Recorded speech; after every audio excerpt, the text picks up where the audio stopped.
Hi again. Hi, how are you? Long time no see. Yeah, I know. So I guess Eric's Oh, still there hanging around, haunting you. he's still here. Hi, Eric. You want to go uh, fetch, or can you go fetch Nostradamus for us? You said you wanted to talk to him. He's saying I'm all over it. All right. I don't know that much about Nostradamus except he wrote these quatrains and stuff, but The only thing I know is that he the makes prophecies, yeah, predictions. yeah.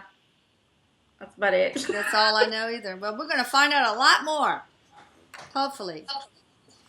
Okay, he's here. What's he look like, Emma? He's pretty tall.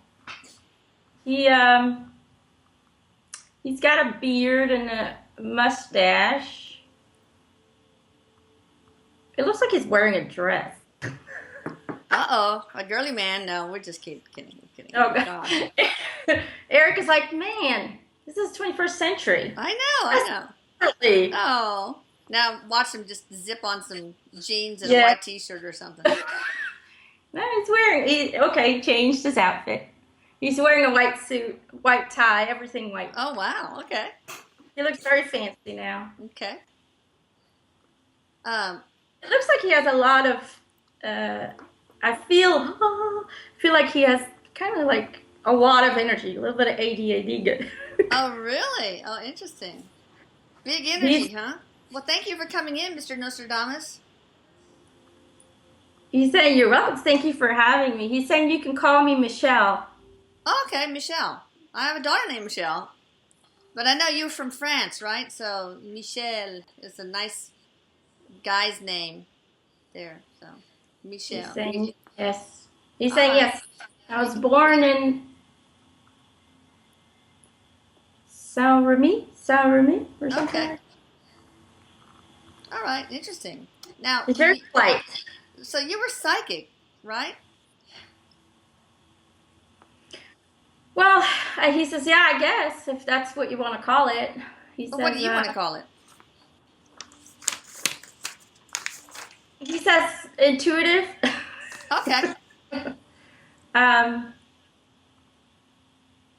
he says, I had it when I was a kid. Okay.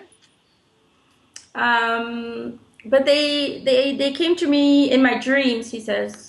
They were always nightmares. Oh. All the time. And we lived in a time, he says, where the church controlled everything in our town. So my mom told me that we should not tell anybody because they might think that I'm possessed by the devil, because it was always very bad stuff that I saw. He says it scared me when I was very young. I was so young, it scared me. I would wake up in sweats and it was terrifying. Well, that's awful. Yeah. And he says we lived in a very secretive age, so Yeah, it was I can imagine. always in the secret. Yeah. Many think that the link between your quatrains and world events is kind of largely just misinterpretation or mistranslation. What do you say to that?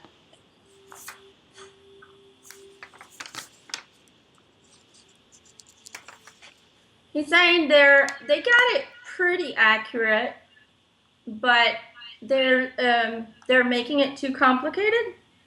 Okay. He says they're always looking for the key, the key to de-riddle it. Mm-hmm. He says it's very simple. He says I just used Greek philosophy and Greek legends. Okay. And he says that's where the key is, if you want to decipher. But he says most of the things they've deciphered are pretty accurate. Okay. Well, that's not good, because aren't some of them supposed to be terrible? Have all your predictions so far been correct? He's saying yes, but some of them have been reduced because certain people have listened. Okay. Free will, it can change things. Now, Yeah, he says that's why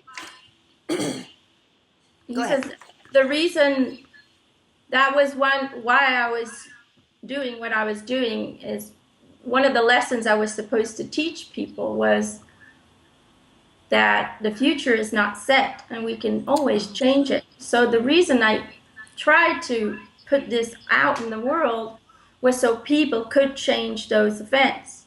He says if we all put our minds together, if we connect our consciousness as one, we can change any event that I've predicted. That is why I wrote them down to warn people, hey, this is what's going to happen. Let's do something about it.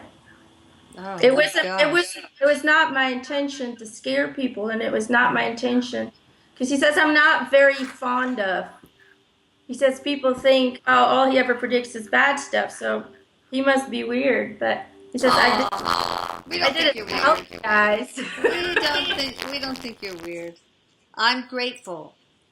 Now you were forced out of the first university. I know you wanted to study medicine, but the university closed down because of the plague. Tell us about that. Did you lose many friends, or how was that whole time in your life as a student? He says I was never forced out of the university. Oh, they just closed their doors. They just closed it. Yeah. Oh, okay. And I got to finish my degree later. Okay. Yeah, you went So to another university, and then he they says blamed I you for become a doing. physician. They blamed you for doing something with the apothecary, and that wasn't allowed or something, so that you got expelled. He says I was always trying new things, and they didn't like that. Yeah, that's not right. He says I was kind of a daredevil. I always Yeah. wanted to see more than just what they taught us. And because they didn't like that, they would fix that, or they would just like make up stuff just to get me out. That's terrible. Well, what is your personality like? Tell us a little bit about yourself. Sounds like a job interview. Tell me a little bit about yourself. Your likes, your dislikes, your personality.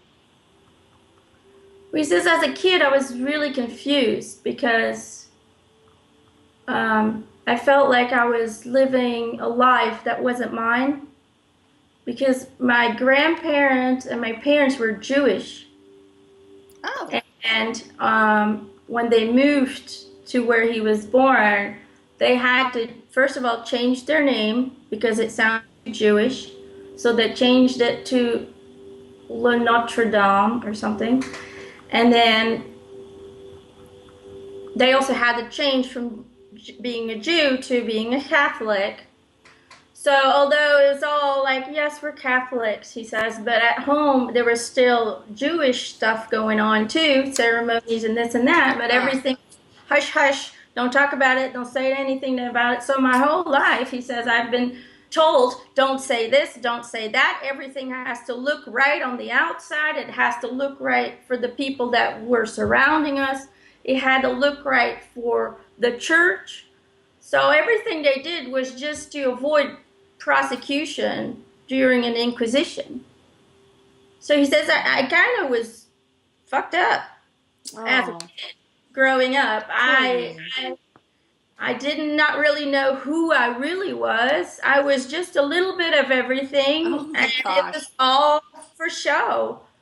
So that really confused me, but I went along with it because that's just how it was, and I didn't know any better.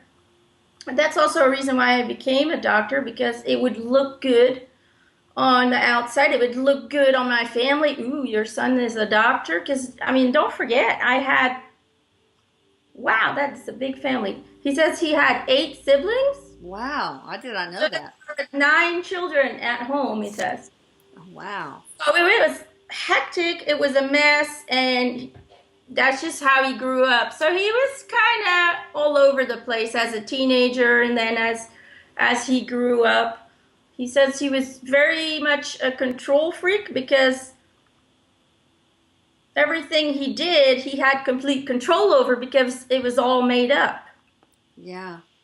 So he could control every aspect in his life, he says. Well, when you're raised in such chaos, you have to become a control freak. It's natural to become a control freak. But did that make you not have a strong sense of identity? What was your personality like? Were you introverted? Were you... He's saying when it came to the real me, I would not talk about it. When it came to the fake me, I was very blah. Oh, very I would, extroverted. yeah. Okay. It's like having a double personality. That's what it feels like. Well, what were some of your interests when you were a child and teenager?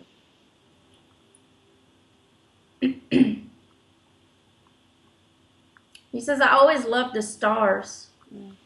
I used to stare at the stars for hours in the evening out of my window, he says. In his bed, he had like, it looks like there's like a little bed. It looks like there's a bunch of little beds, and then there's like a tiny little window. Okay. And he says he used to look out there at night, staring at the stars. So he loved astrology, and he did love science. Mm-hmm. And he loved helping people. He says it's just too bad I could never help myself. Well, you're probably doing pretty good now. He's saying, I tried. That's good. So, He's still helping people right now. sure. What was your practice, your medical practice like? Or I don't know, did you even have one? I know you did ultimately get your medical degree. He says I didn't really have a practice. He just kind of went to the houses of people that were sick. Oh, okay. He said he did have a big influence during the plague. Oh, wow. Okay. He says I'm the one who discovered that hygiene was the answer Oh, and that they needed to burn the bodies because they were just burying them. yeah. But he says they used to bleed them out, Oh, whatever that is. oh gosh. Cover them with leeches, That's maybe. what I they don't did. know. Like he says they bled him out. I don't know what Oh, that means. That didn't work at all. So he says I saved thousands of people. oh, that's He awesome. he invented a pill. He calls it the rose pill. Hmm. What was it for? It was actually to kind of disinfect the people from the inside out. Hmm. He Almost says like the it had first all kinds of antibiotic? herbs in it, herbs and Oh, rose, okay. like rose extract and stuff like that. Wow, did it work? It did. Well, awesome. It's like the It, first antibiotic. yeah, it did work. And he said a lot of people were helped with it, but they were always fighting him at the beginning. Like, all that shit isn't gonna work, and no, you Okay. have to do this, and he was kind of a rebel. It Whatever they said sounds he like could it. do, whatever he said they couldn't do, he would do it. So he would always have to be careful, he said, but eventually they saw that it worked, so they kind of accepted it, and so he says I'm happy I played a big part in that. That was one of my big achievements in my book, he says. It's awesome. I'm really proud that I did that. And you should be. He says Now, the only hard thing, he says, is while I was out helping other people, my wife and my 2 children got the plague and they died oh, while I was not there.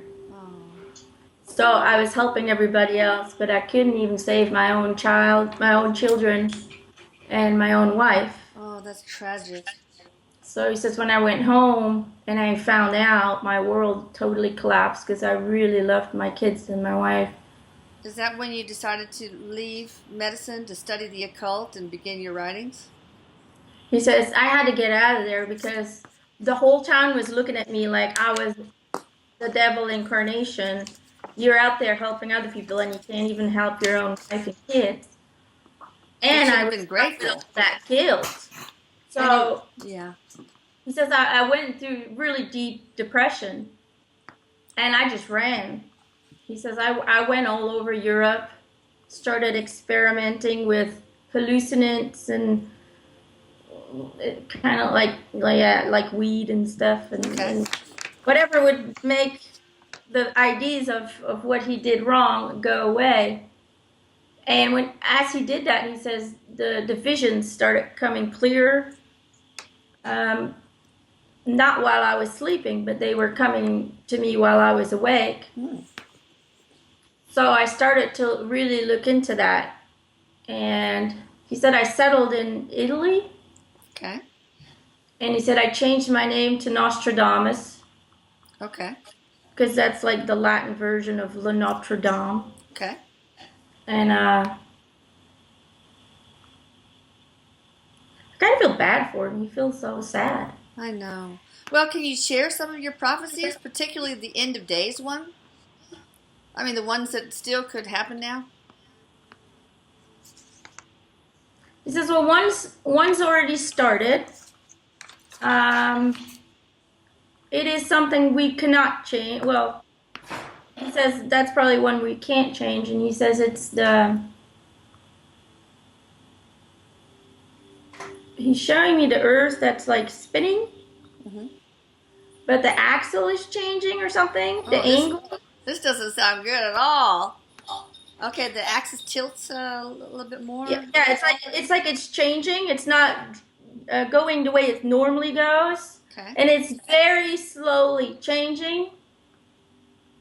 And he says what that'll do is that'll the continents underneath the water, the plats. I don't know what you call that. Okay, right. The tectonic plates.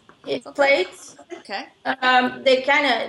They collide with each other. And it's going to actually totally change the way we see our Earth now. You know, with Africa and this and that, it's going to be totally different. Will it happen very suddenly? No. He says it's already changing now. He says our scientists are aware of that right now. They usually don't talk much about it because they want people to freak out. But it's a very slow process, he says. Will it cause a number of deaths, or is it just going to be so slow that the landscape will just... It's associated, and he says you can already tell that now with climate change. It's associated with huge storms. We've only seen the storms that we see now for us are already huge, but it's going to get even worse than that, he says. But people will find a way to get through it. They always do. But he says... Will it be a mass deaths of a huge portion of the population because of... No. Okay. It's very slow. Okay. But he says you'll see more volcanoes. Okay. That have been dormant for like thousands of years.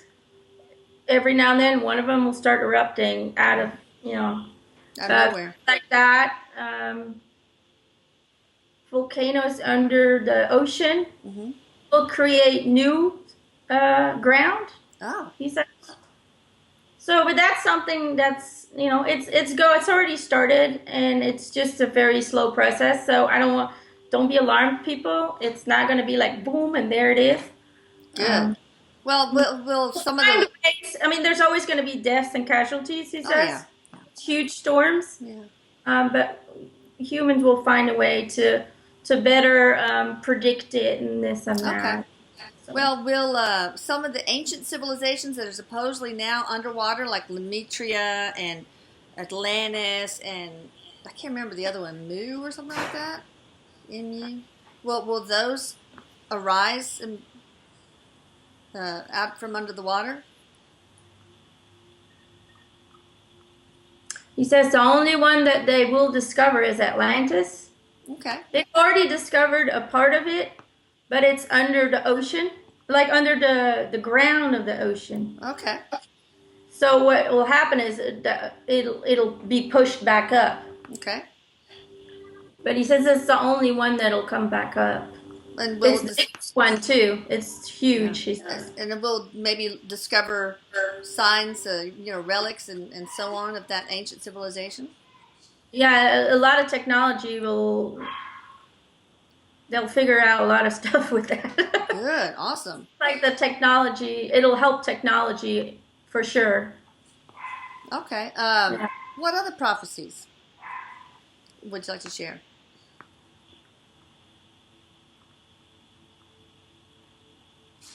He says alien contact. Okay. It's not that far off. Yeah, that's what you say too, Erik.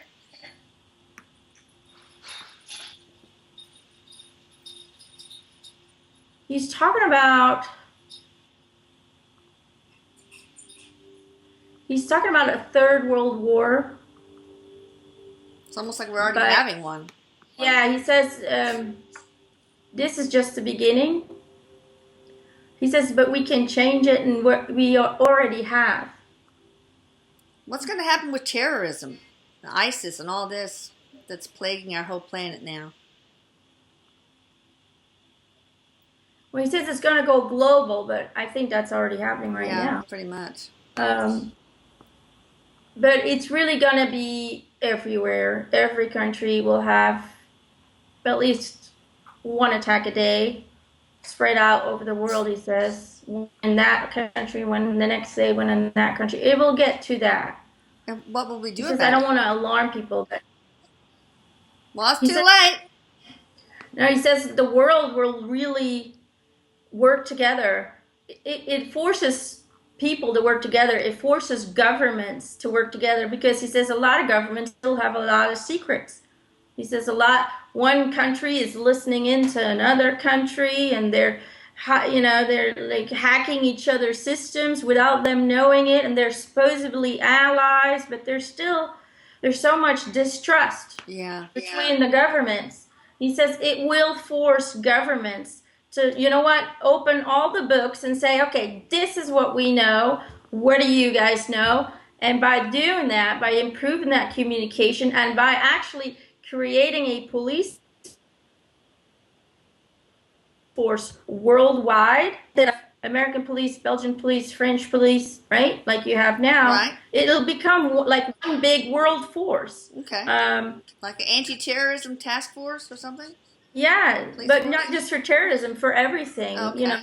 For killers that are on the run, and everybody. Nobody will be able to just run and just go to another country and disappear. It just won't happen anymore.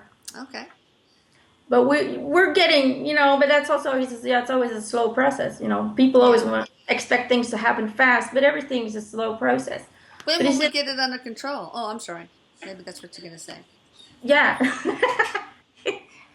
You can already read minds, I can tell. I do. Ooh. It's that intuition. It's starting to wiggle. Mm-hmm.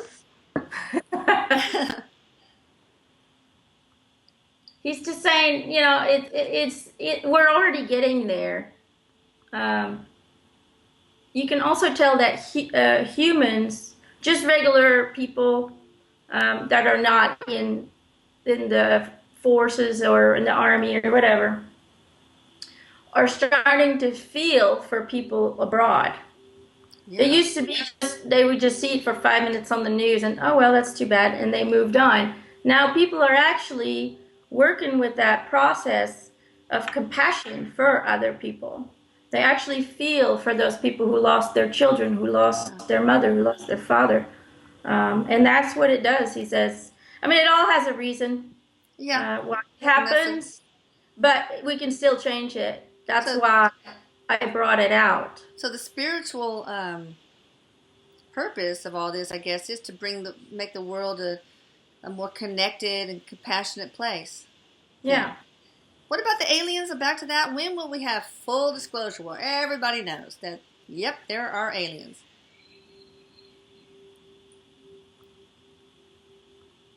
He says it's still going to be a while, but he's expecting it to be another 5 years before everybody accepts that they're there. Okay. He says it's going to be mentioned by politicians. Okay. But there's still going to be people who are going to be like, yeah, well, maybe they're just saying that, or still going to find a reason not to believe. Mm. They will show themselves,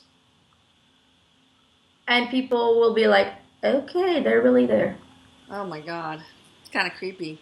Erik says, I can see their faces now. Holy shit. I know. There. That'll be mine. I mean, I know some people have seen them, and we've had UFOs, we have crop circles, and there have been things like that. But yeah, so 5 years. Oh, that's not too far off. Not that far. He said it started a while ago. The sightings, and people are more interested into it and starting to look into it, and people are seeing more. and people coming out from, hey, I was abducted. And Yeah. it used to be like if you said you were abducted, I mean, they almost put you in an institution. I know. Now people are like, really? Tell me more about it. Yeah. All right, let's get on to things like, what would you hear Nostradamus to teach and learn, or Michel to teach and learn? Well, he said my lesson was that the future is not set and we can all change it. That was my lesson to the world. Okay. Did My you have personal lesson, what I Yeah. had to learn was, first of all, to learn who I really was and to accept what I was, to accept that I had those visions and that those visions happened for a reason. And I had to learn that although I had the illusion that I had everything under control, that I really didn't have anything under control. For instance, from like the death of my kids and my wife. Yeah. I could not control that, and that really knocked me off my feet. I did not know anything anymore, who I was, where I was, what the hell I was here for. That really knocked me off my shoes. So I really had to learn that, hey, I don't have anything under control, and it just kind of happens for a reason. Yeah. Okay. But self-love was the biggest one, because I not only did I not know who I was, I had to rediscover who I was. I also had to learn to forgive myself that I was not there for them. Yeah. Well, did you accomplish those lessons? He says, yes, I did. Okay. Good. Can you tell us about another life that most influenced your one as Nostradamus?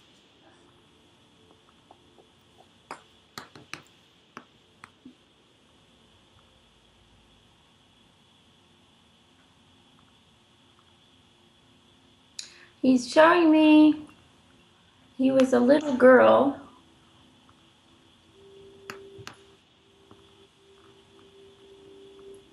It looks kind of like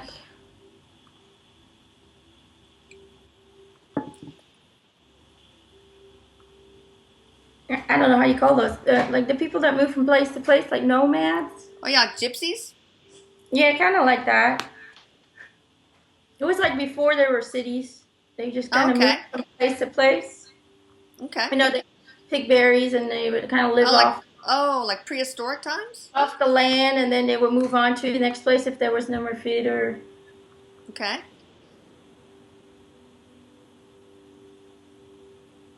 Apparently, that little girl was very stubborn, and she really had an opinion of her own.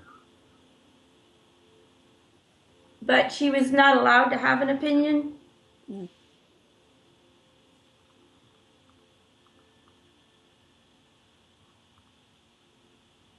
So it looks like I guess they told her, yeah, it's dangerous, you can't go out there, and you know, you had big animals or something that were dangerous, and she was just very stubborn. So she kind of went out anyway. And she got lost, so she got really, really scared. Hmm.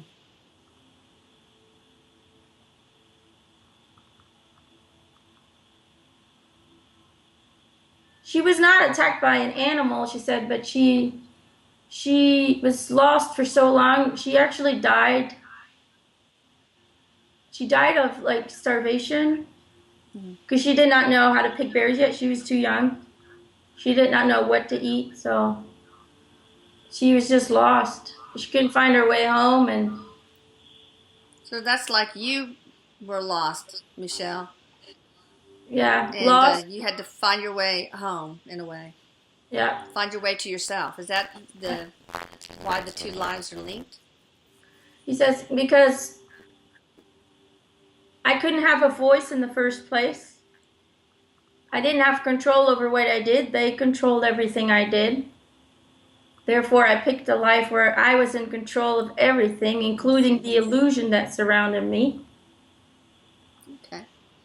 And it was also about sometimes you just have to let go of that control. And as that child, I couldn't do it. I was in control. I was the boss. I'm going to do what I said. well, she should have just listened and she would have been fine. Yeah. But because she was so stubborn and she wanted to control everything, she got in trouble, Okay. All right. right? Yeah.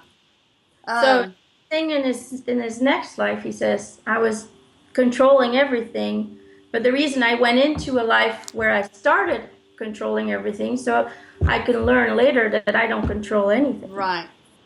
Do you see what Wow. I'm saying? Fascinating. That's So, fascinating. yeah. Do you have any messages or advice for us before we close? And then, Eric, I'll get you to ask him a question or two or however. He's saying just know that everything can be changed, but we have to be as one, he says. It's Yeah. very important that we all come together or we're not going to make it. Ugh. We have to come together. And we're getting there, he says. Yeah, we'll Step get by there. step, step by step, you know. They used to say, oh, the world is flat, you know. And everybody who said differently got burned to the stake, you know. Now people are saying, hey, there's spirits out there and we don't really die and we can control things with energy and with thought. Yeah. So there's always going to be people, he says, that are going to go against that. But you have to, starts with you, he says. It starts with you. It starts with one. And that's how it spreads. Okay. I Okay? believe it. So stick together, he says. The power of one. All right. Well, that's very good advice. Eric, what would you like to ask Michelle? He's saying, he's saying, okay, I'm just curious, he says. Did you ever find a new love after that? Did you ever start a new thing? Oh, Or did you just wander and write your things and never went back to that life? He says he never went back to the city where he came from. He did get remarried, though. oh, good. And you found happiness in that? He had another 6 children. Wow. Okay. Okay. Yeah. So he did have the courage again, he says, because he was scared for a long time. But he says, I found a woman who was very open-minded and who helped me, because he says, sometimes I locked myself up in my study. It was kind of like a secret study, he says. It was hidden completely. Nobody could find it. Oh. It had secret doors and everything, he says, because all my work was in there. And when I was doing my vision stuff, sometimes I was completely out of it. Oh, yeah. And he says, I really had to hide that from the church. Yeah. Oh, yeah. And she totally supported that. She was also very smart. And the problem was, in those days, women didn't really have anything to say. So I admired a woman who wasn't scared to say, you know what? This is how it is, and this is how I see it, and you either like it or don't. So that is what attracted him to her. That's And awesome. she was with him until he died. So, Oh, that's so great. he had 6 children. He still had, so he had 8 children in total then. Wow, that's something. So he did find love again. Erik says, see, I told you, never give up, people. Never give up. That's right. Well, that's a good point to end off on. Thank you so much, Michelle Nostradamus. This has been very illuminating. I really appreciate it. He says, I appreciate the opportunity because for some reason, not a lot of people ask me. And I was the first one in line. I was like, Erik, me. Oh, that's funny. He says, I never got my message out for some reason. All right. Well, we will make sure that it gets out there. He's saying, great. All right. And thank you so much, Emma. I appreciate this. You're welcome. Very much. And Erik, I love you, sweetie. Saying, I love you, Mom. Come visit. I'll see you next morning. He says he's with you every morning. Awesome. Yeah, that's so. He eats breakfast with you. Oh, okay, good. That means he just drinks coffee with me. He watches as I just drink coffee. That's my breakfast of champions. If I'm with you, I'm okay. All right. All right. Well, thank you. Thank you. Bye-bye. Bye.